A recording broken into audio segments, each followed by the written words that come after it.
Ay, ito na guys yung ginagawa ko kanina. Coconut decoration sa loob ng bahay guys. Ayan guys. Oh, tingnan niyo guys, ang ganda niya guys. Oh. Ayan yung aking kaninang binalatan guys sa labas. Tapos, tinanggalan ko siya ng balat bago ko siya ilagay dito sa paso guys para sa ganun ay maging decoration natin sa loob ng bahay guys. So, ganito na lang guys ang gagawin natin araw-araw guys. Kahit papaano ay mayroon tayong may content sa ating mga Facebook page o kaya sa YouTube channel guys.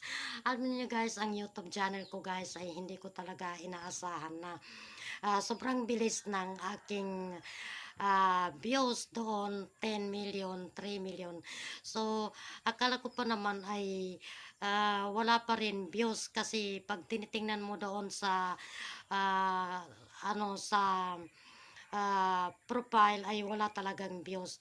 Yun pala ay doon pala nakikita yung views sa ah, YouTube Studio guys. So, mahirap maging YouTube channel guys kasi maraming process dito guys. Pero sa ngayon, complete ko na lahat. So, hinihintay ko lang ang sweldo ko sa aking YouTube channel. Dahil madali naman magsweldo dito sa YouTube channel guys kasi makukuha naman ito sa Western Union Land Bank o kaya sa BPI o sa Western Union guys. So, thank for watching.